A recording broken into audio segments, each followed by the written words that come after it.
Ce n'est un secret pour personne. Les plantes naturelles ont une très grande importance sur le plan thérapeutique et préventif de certaines pathologies. Aujourd'hui, je vais te parler d'une plante qui est très importante pour pouvoir traiter beaucoup de problèmes qu'on rencontre au quotidien. Alors, si ce type de thématique t'intéresse, si tu es passionné des plantes ou bien passionné de la médecine naturelle, sache que cette chaîne est ta maison. Tu es ici chez toi. Donc, n'hésite pas donc à t'abonner, à liker, à partager cette vidéo et à cliquer sur la cloche de notification pour ne rater aucune de mes prochaines vidéos. Car ici, on parle quotidiennement des astuces de santé naturelle pour pouvoir aider les gens à améliorer leur quotidien. Je suis le docteur Sitou Girardin, fondateur de cette chaîne. Alors, aujourd'hui, la plante dont j'aimerais te parler, c'est l'Etheranthera limosa.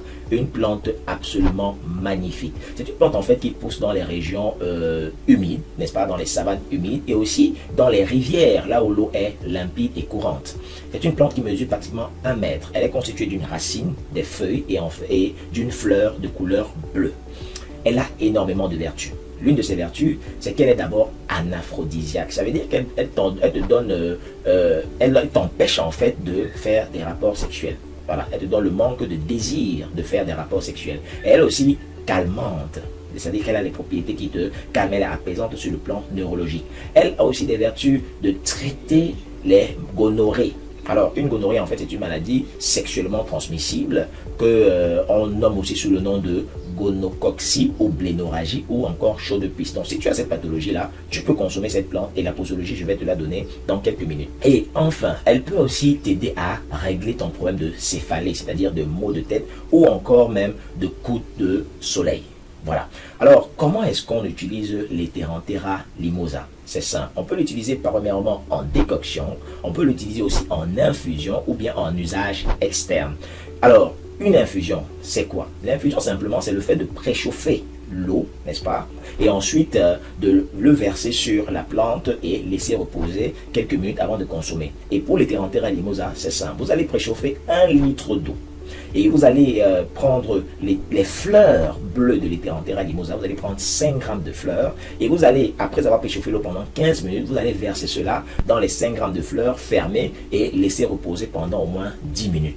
Et après qu'il y ait eu infusion, vous allez donc filtrer tout le contenu et puis vous allez prendre une tasse le matin, à midi et le soir, loin des repas. Voilà comment on boit l'Etheranthera limosa. Ou encore, vous allez prendre les racines d'Etheranthera limosa que vous allez hacher, n'est-ce pas? Et ensuite, vous allez les mettre ensemble avec de l'eau froide et vous allez porter à ébullition pendant 15 minutes. C'est ce qu'on appelle une décoction. Et là, après ces 15 minutes-là, vous allez donc verser cela dans un bocal où vous pouvez toujours laisser là où vous avez préchauffé. Et puis, vous allez boire une tasse matin, midi et soir, loin des repas. Et vous allez voir, vous aurez beaucoup de bienfaits sur le plan thérapeutique. Et enfin, vous pouvez aussi prendre par exemple les feuilles d'Etheranthera limosa, vous pouvez l'appliquer sur les zones dans lesquelles vous avez mal. Par exemple, si vous avez mal, par exemple, des céphalées, mal à la tête, vous pouvez appliquer ces feuilles d'Etheranthera limosa sur la tête et vous allez voir comment vos douleurs vont commencer à s'estomper.